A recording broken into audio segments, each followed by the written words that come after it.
meu irmão, minha irmã, nós vamos então dar continuidade ao nosso estudo da carta de Paulo aos Romanos.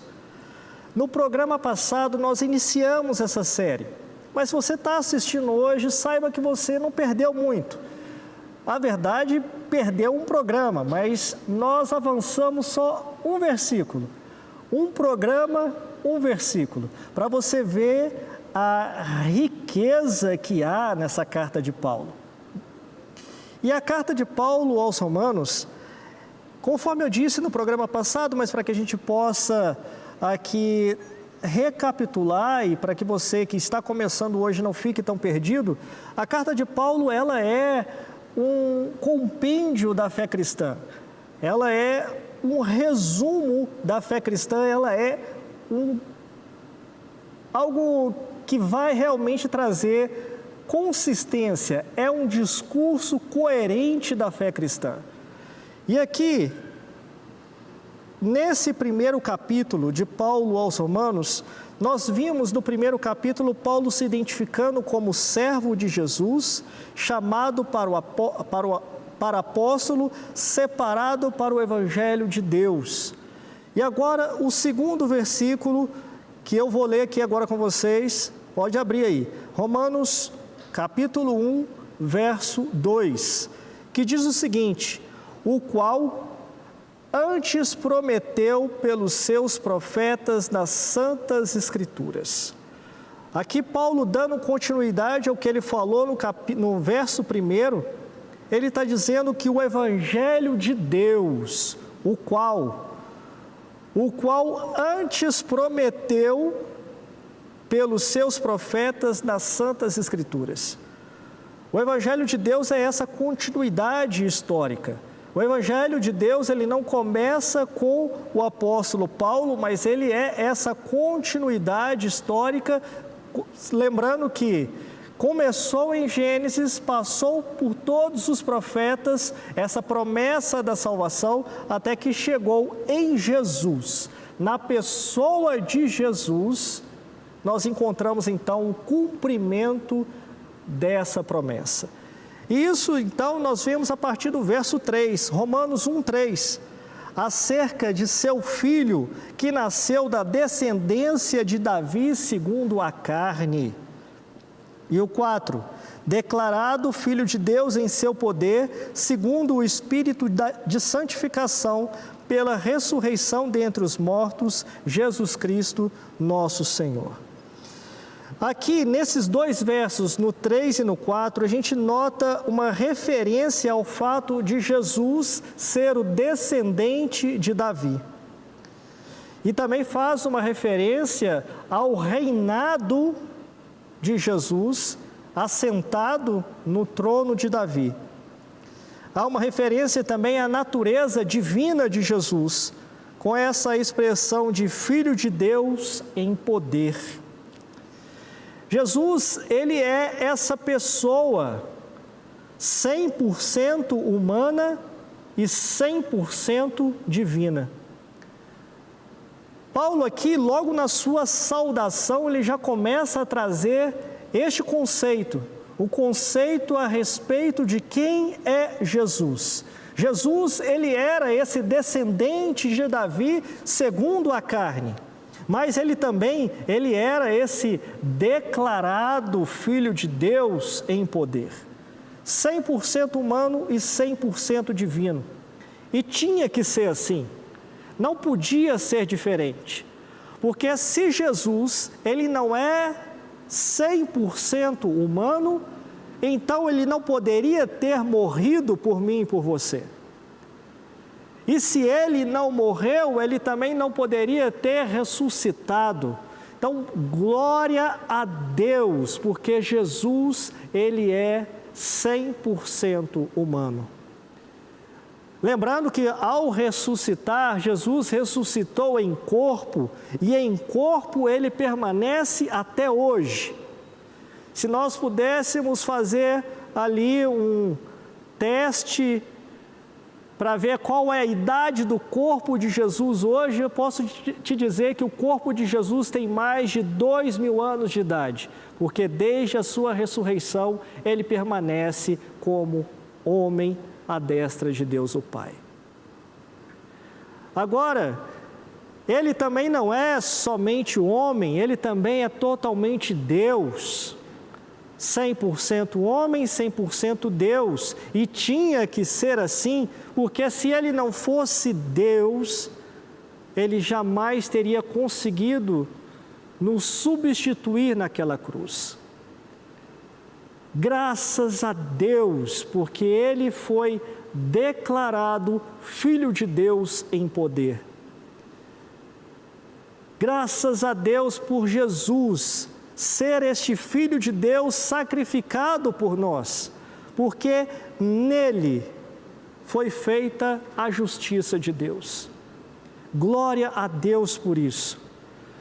Jesus, ele não é um semideus, ele também, tampouco ele é como se fosse um X-Men, um ser humano geneticamente alterado. Não, Jesus 100% homem, 100% Deus. E Jesus, ao ressuscitar dentre os mortos, nele foi feita a justiça de Deus. E dando continuidade, então, aqui no verso 4, nós vemos também que Jesus ele foi declarado Filho de Deus segundo o Espírito de santificação. Espírito de santificação. Isso quer dizer que a nossa santidade, ela está primeiramente em Deus. A nossa santidade depende unicamente de Deus. Graças a Deus por isso também. Se a nossa santidade dependesse de nós, e não desse espírito de santificação que estava em Jesus, certamente estaríamos perdidos. Paulo, ele apresenta Jesus, nosso Senhor, como sendo o cumprimento dessa promessa antiga de salvação. E após essa descrição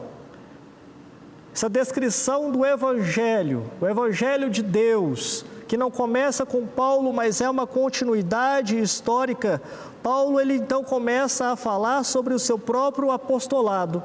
E ele descreve então no verso 5, pelo qual recebemos a graça e o apostolado para a obediência da fé entre todas as gentes pelo o seu nome.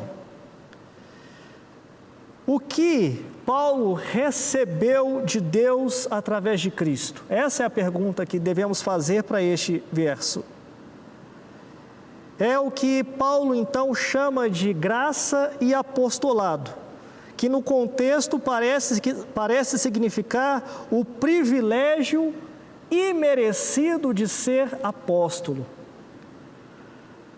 No programa passado nós falamos que Paulo ele se apresenta como escravo de Deus, escravo de Cristo. E ele também ele diz que ele foi chamado por Deus para ser separado para o Evangelho. Aqui você nota que Paulo ele não tem orgulho do apostolado. Ele não se vangloria por ser um apóstolo, ele não se enche de vaidade por ser um apóstolo. Paulo, ele entende que o apostolado que ele recebeu de Deus, o chamado que ele recebeu de Deus, ele entende isso como graça, ele entende isso como um privilégio, e sendo assim, ele sabe, ele tinha consciência de que não era motivo algum para se orgulhar. Ele sabia que ser apóstolo não era por ele, era pela graça de Deus. E o que é interessante é ver que quem está falando isso aqui é exatamente o apóstolo Paulo. que antes era Saulo, fariseu de fariseu, se orgulhava de ser um homem separado para a obediência da lei. Paulo se orgulhava disso. E aqui Paulo, com toda humildade, agora ele se apresenta como apóstolo pela graça de Deus. É um privilégio. Aqui, quem está falando é aquele que entendia que está fazendo um favor para Deus. Assim como ele entendia antes, ele entendia que ele estava fazendo um favor para Deus perseguir e matar os cristãos. Ele entendia isso. E agora quem está falando é essa pessoa, que agora diz que ele é apóstolo pela graça. Essa declaração mostra o poder do Evangelho para mudar a vida do ser humano. O Evangelho pode mudar a minha e a sua vida. Essa declaração mostra exatamente este poder para mudar completamente a vida de um ser humano. Um Paulo, que antes se chamava Saulo, uma pessoa orgulhosa, que entendia que perseguir e matar cristãos era um favor para Deus, e agora ele já compreende totalmente o inverso. Ele entende que ser um apóstolo é um privilégio. Graças a Deus por este poder transformador do Evangelho. Graças a Deus por isso. E olha só, dando continuidade, logo adiante na sua carta, Paulo ele vai dizer que o Evangelho, ele vai descrever esse Evangelho de Deus como o poder de Deus para a salvação de todo aquele que crê, primeiramente do judeu e depois do grego. Paulo ele entendeu que o propósito do seu apostolado não era simplesmente pregar para um grupo específico de pessoas, mas sim para todas as gentes. Todas as pessoas. O que Paulo está afirmando aqui é que o Evangelho, esse poder de Deus é para todos, na sua extensão universal. Tanto que no verso 6, ele complementa essa ideia, dizendo que entre todas as gentes, aqueles de Roma eram também chamados para pertencerem a Jesus.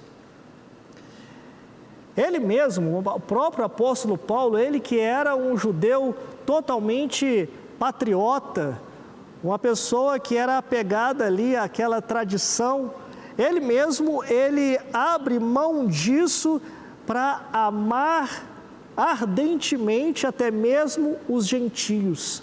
Naquela época, não sei se você sabe, mas só existiam para os judeus dois tipos de pessoas. Ou as pessoas eram aliançadas com Deus e então se tornavam hebreias, judias, judeus, ou eles eram gentios, aqueles pagãos que não tinham nenhum compromisso com Deus. E Paulo ele diz que o Evangelho de Deus é este poder para a salvação não somente de judeus, mas também de gregos. Que lição preciosa! Que lição preciosa é essa que o apóstolo Paulo nos traz neste verso 5. Ele demonstra que ele não tem orgulho algum de ser apóstolo. E ele entende que o propósito do seu apostolado é alcançar todas as pessoas, não somente os judeus. E aí ele ainda fala sobre a obediência da fé. O propósito do Evangelho é a obediência da fé. Literalmente, Paulo, ele escreve que recebeu o seu apostolado para a obediência da fé entre as gentes. Portanto, a obediência da fé é como ele define a resposta que o Evangelho exige. Meu irmão, irmã, O Evangelho exige obediência. E mais uma vez eu faço menção ao verso 1. Apóstolo Paulo, ele se identifica como escravo de Deus. Não sejam como aquelas pessoas que no último dia vão dizer: ah, Senhor, Senhor, nós fizemos tantas coisas em Teu nome. E Jesus vai dizer: eu não vos conheci. E Jesus ainda faz perguntas: por que você me chama de Senhor, Senhor e não faz aquilo que eu mando? O Evangelho exige obediência. Obediência a quê, Mariel? Obediência ao pastor? Não, obediência à palavra. Porque o Evangelho, conforme nós estudamos no programa passado, o Evangelho, ele tem origem em Deus. Aleluia! O Evangelho exige obediência. Alguém que está disposto a abrir mão da sua própria vontade, negar a si mesmo para fazer a vontade de Deus. É justamente em Romanos que Paulo insiste, mais do que qualquer outro lugar, que a justificação, ela é pela fé. Paulo aqui, ele está dizendo que a obediência da fé, ele está certamente fazendo um contraponto com a obediência da lei que os judeus acreditavam tanto. Ele está respondendo aqui aos judaizantes que acreditavam que a salvação, ela era por obediência à lei. Aqui Paulo está dizendo que a obediência, ela é da fé. E sobre o Evangelho de Deus, hoje eu quero ler para vocês aquilo que John Stott, em seu comentário à carta de Paulo aos Romanos, ele diz. E ele diz o seguinte: nosso propósito imediato ao proclamar o Evangelho é levar as pessoas à obediência pela fé. Mas o nosso propósito final é a glória suprema do nome de Jesus Cristo. Ou poderíamos sintetizar essas verdades dizendo que a boa nova é o Evangelho de Deus sobre Cristo, segundo as Escrituras, para as nações, para a obediência por fé, por causa do nome, o nome de Cristo Jesus. Dessa forma, então, nós podemos sintetizar tudo isso que nós estudamos aqui agora. O nosso propósito imediato é levar as pessoas à obediência pela fé. E o propósito final é glorificar o nome de Deus. E o verso 7, no verso 7 nós vemos o seguinte, Paulo falando: a todos os que estáis em Roma, amados de Deus, chamados santos, graça e paz de Deus nosso Pai e do nosso Senhor Cristo Jesus. No verso 7 vemos essa expressão, chamados para serdes santos. No programa passado eu falei sobre o espírito de santificação que estava em Jesus. E agora a gente vê Paulo dizendo, chamados para serdes santos. A nossa santificação, ela está em Jesus. E tem que ser assim também. Se não for assim, o que acontece conosco? Se não for assim, nós vivemos um evangelho totalmente legalista. Se não for assim, nós vivemos um evangelho que se baseia em regras de pode e não pode. Se a nossa santificação não está em Deus, se a nossa santificação não é um chamado de Deus, então o processo de santificação na nossa vida depende do nosso esforço, depende da nossa obediência, e o amor de Deus, nesse caso, deixa de ser um amor incondicional, passa a ser um amor condicionado à obediência de regras. Chamados para ser santos. Nós fomos chamados para ser santos. A nossa santidade, o nosso processo de santificação, ele está em Deus. E se ele está em Deus, isso significa que, além de não ser algo que depende do nosso esforço, isso também diz que a nossa santidade, ela está em Deus. E por quê? Porque nele, em Jesus, somente nele, nós fomos feitos justiça de Deus. Chamados para ser santo, não depende do nosso esforço, depende unicamente daquele, o Filho de Deus, que se sacrificou em nosso lugar. E ao se sacrificar, nele nós fomos feitos justiça de Deus. Mas como assim? Como que pode um Deus totalmente de amor condenar as pessoas? Vou te explicar. Em Adão, todos nós nos tornamos inimigos de Deus. Em Adão, todos nós perdemos a salvação, uma vez que Adão estava em Deus, uma vez que ele pecou, desobedeceu, ele perdeu esse acesso a Deus, ele se perdeu. E todo pecado exige uma punição, e todo aquele que peca merece a morte, o salário do pecado é a morte.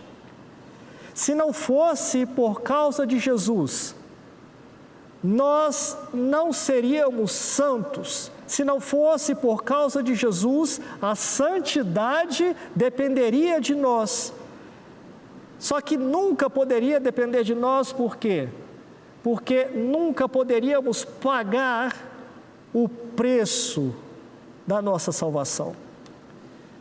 Ser chamado, e essa expressão aqui de ser chamado para ser santo, isso que Paulo está dizendo aqui, quer dizer que não depende de nós, mas que em Jesus a ira de Deus foi aplacada. Em Jesus fomos feitos justiça de Deus. E ele então, Paulo, ele encerra a sua saudação nesse verso 7, dizendo: a todos os que estáis em Roma, amados de Deus, chamados para serem santos, graça e paz de Deus nosso Pai e do nosso Senhor Jesus Cristo. Nós não conseguimos ainda imaginar o que significava dizer, simplesmente fazer menção à cidade de Roma. Roma era a cidade, o centro de um império. Roma era o centro de uma civilização daquela época. Roma era uma cidade onde habitava todo tipo de idolatria. Alguns anos mais tarde, após Paulo escrever essa carta, o próximo imperador, que no caso seria Domiciano, nessa época era Nero, o próximo imperador, ele instituiu o culto ao imperador. O imperador, ele passou a exigir ser cultuado como uma divindade.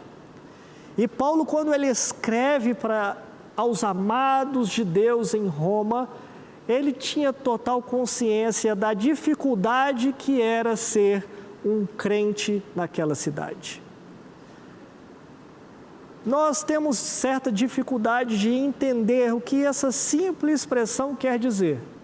Mas todos aqueles que receberam essa carta de Paulo, lá em Roma, eles entendiam o que estava por trás, qual era o subtexto de Paulo naquele momento. Paulo ele estava falando com crentes que certamente tinham muitas dificuldades por estarem ali. Crentes que Paulo, ele dava graças a Deus por eles estarem ali. Crentes que viveram certamente muitas experiências com Deus, mas experiências que não eram fáceis.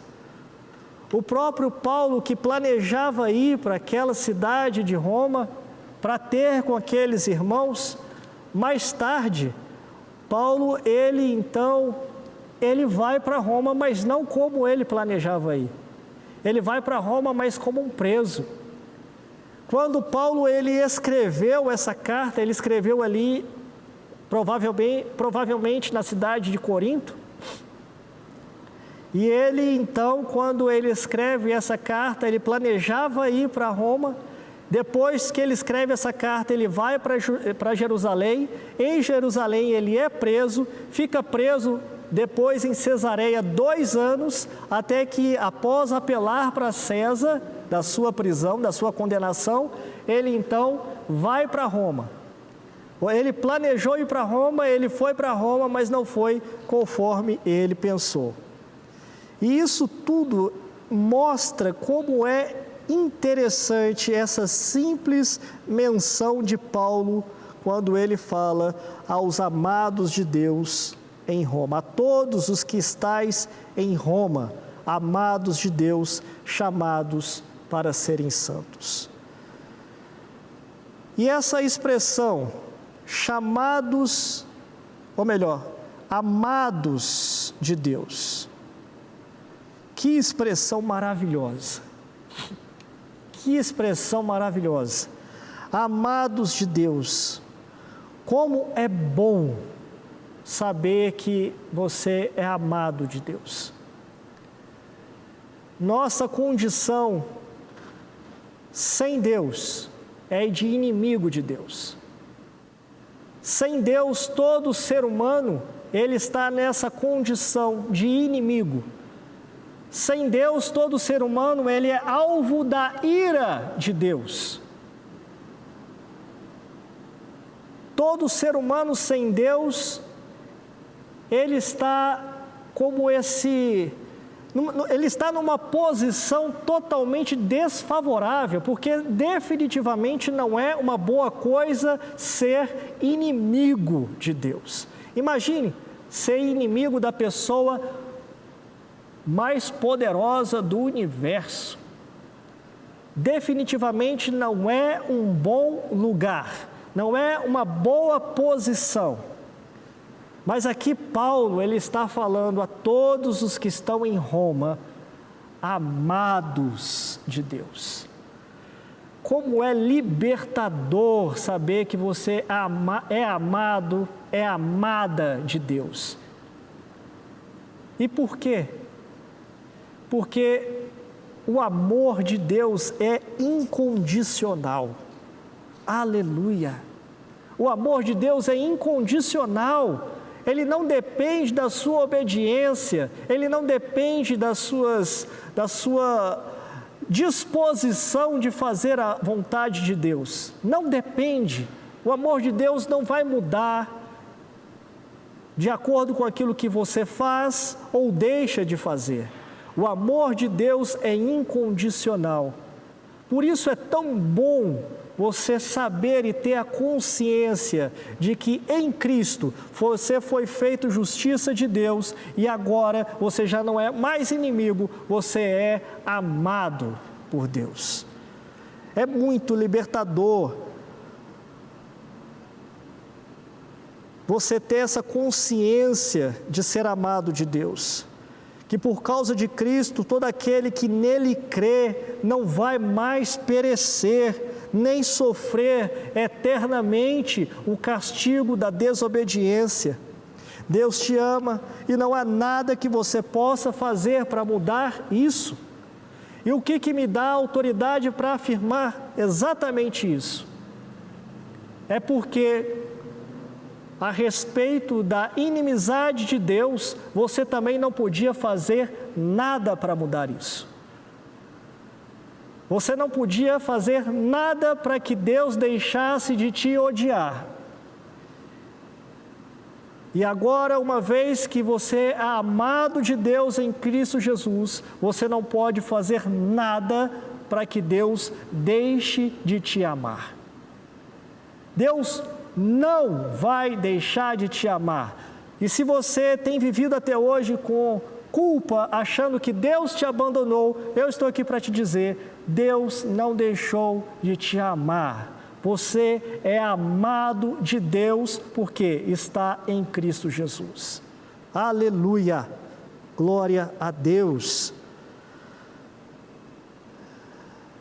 A primeira característica que Paulo fala sobre estes crentes em Roma é que eles são amados de Deus. E a segunda característica destes crentes é que, tal como eles são chamados para serem santos, eles também são chamados para pertencerem a Jesus Cristo. Santos e povo santo era uma designação que, desde o Antigo Testamento, já existia. Só que era restrito ao povo hebreu, era restrito aos judeus. E aqui Paulo está falando a todos de Roma, chamados para serem santos. Paulo ele está ampliando este conceito de povo de Deus, de povo santo, não somente para os gentios, mas também para os judeus. Ele está ampliando isso de forma universal. Paulo, ele fala aqui, encerrando o capítulo, o verso 7, graça e paz de Deus nosso Pai e do Senhor Jesus Cristo. Ele mostra então essa terceira característica desse povo, mostrando que eles eram receptores da graça e da paz. Aqueles crentes de Roma, da cidade de Roma, eles eram agora amados de Deus e eles eram receptores da misericórdia e da paz. Que maravilha, que lição preciosa, porque isso também fala a respeito de mim e de você. Somos amados de Deus e agora nós não somos mais alvos da ira de Deus. Não somos mais receptores da ira de Deus, mas da graça e da paz. Mais adiante, Paulo vai dizer que todo ser humano pecou. Irá dizer que não há ninguém, não há um justo sequer diante de Deus. Todos pecaram e precisam de Deus. Mas por causa de Cristo, aquele que recebeu Jesus como Senhor e Salvador da sua vida, esses então se tornaram receptores da graça de Deus. E dando continuidade ao verso 8, Paulo diz: antes de tudo, sou grato a meu Deus, mediante Jesus Cristo, por todos vós, porque em todo o mundo está sendo anunciada a fé que vocês têm. Paulo, ele era grato a Deus por uma igreja que ele não tinha plantado. Que exemplo de humildade Paulo ele dá aqui. Essa carta de Paulo a essa igreja de Roma, ela é direcionada exatamente para uma igreja que Paulo não tinha plantado.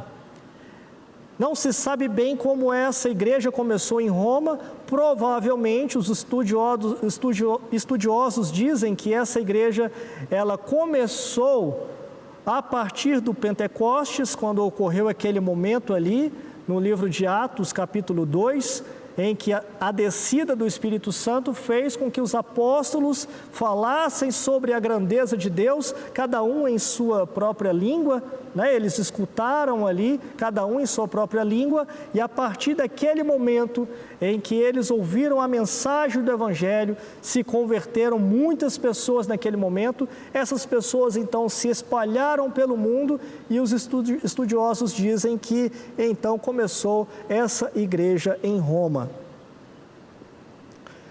Contradiz a tradição que diz que foi Pedro quem começou essa igreja.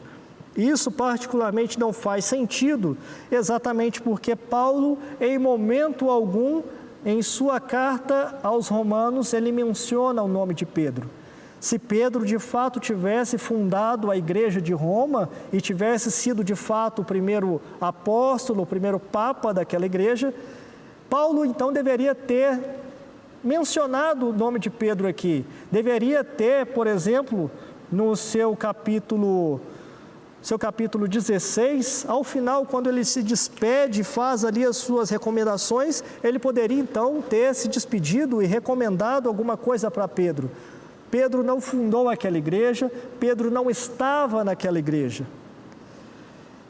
Agora, independentemente de quem fundou aquela igreja, Paulo ele estava dando graças a Deus por aqueles crentes que não eram suas ovelhas, uma igreja que não tinha sido plantada segundo o seu esforço, segundo o seu trabalho. Ele não tinha recebido nenhuma honra, nenhuma glória por ter plantado aquela igreja de Roma, mas ele dava graças a Deus, por aqueles irmãos. Isso mostra que essa alegria de Paulo por uma igreja que ele não tinha plantado, isso mostra que ele tinha grande humildade e tinha uma consciência do reino.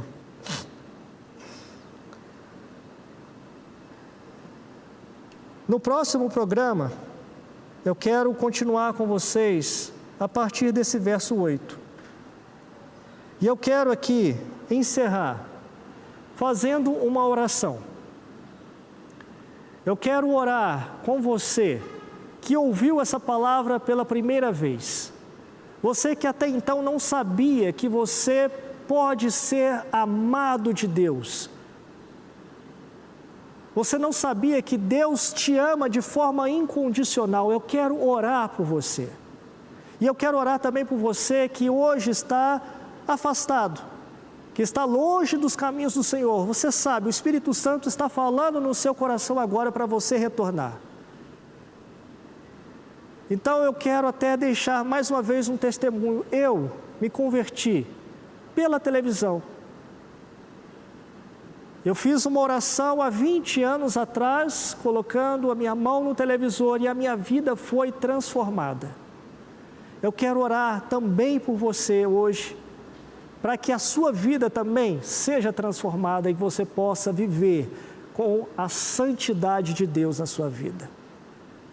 Então, se você puder, feche os seus olhos e eu vou orar por você. Querido Deus e Pai, eu oro, Senhor, por todos esses que estão nos assistindo agora, mas especialmente por esses que querem Te receber como Senhor e Salvador de suas vidas. Que o Senhor, ó Deus, possa regenerar este espírito, trazer de volta a vida, reviver, para que ele então possa optar por viver ao Teu lado eternamente. Você hoje está recebendo Jesus, ore comigo dizendo: Senhor Jesus, eu Te recebo como Senhor e Salvador da minha vida. E se você hoje está retornando aos caminhos do Senhor, ore comigo dizendo: Senhor Jesus, eu arrependido volto aos teus caminhos, de onde nunca mais eu vou me afastar. Amém, amém e amém. Que Deus abençoe você. Você que hoje fez essa oração pela primeira vez, eu peço a você agora que você entre em contato conosco com este número que está aparecendo no vídeo, o telefone da paz, 3429-9550. Entre em contato conosco, nós queremos caminhar com você. Não existe ninguém que caminhe sozinho como igreja. Queremos caminhar com você. Ou se você preferir, entre em contato conosco também pelo e-mail que está aparecendo aí na sua tela. Se você quiser tirar alguma dúvida sobre algo que eu preguei aqui hoje, mande esse e-mail. Ou então, se você está aí com o celular na mão, já pode até me procurar diretamente na rede social. Vai lá no Instagram, me procura lá, manda sua mensagem. Eu quero conversar com você, eu quero orar mais uma vez por você, eu quero te acompanhar nessa caminhada. Amém? E você que nos acompanhou aqui até aqui agora, que Deus abençoe a sua vida. No próximo programa nós vamos dar continuidade ao estudo da carta de Paulo aos Romanos. Você viu quão rico e quantas informações existem em apenas alguns versículos. Que Deus abençoe você e até o nosso próximo programa, em nome de Jesus.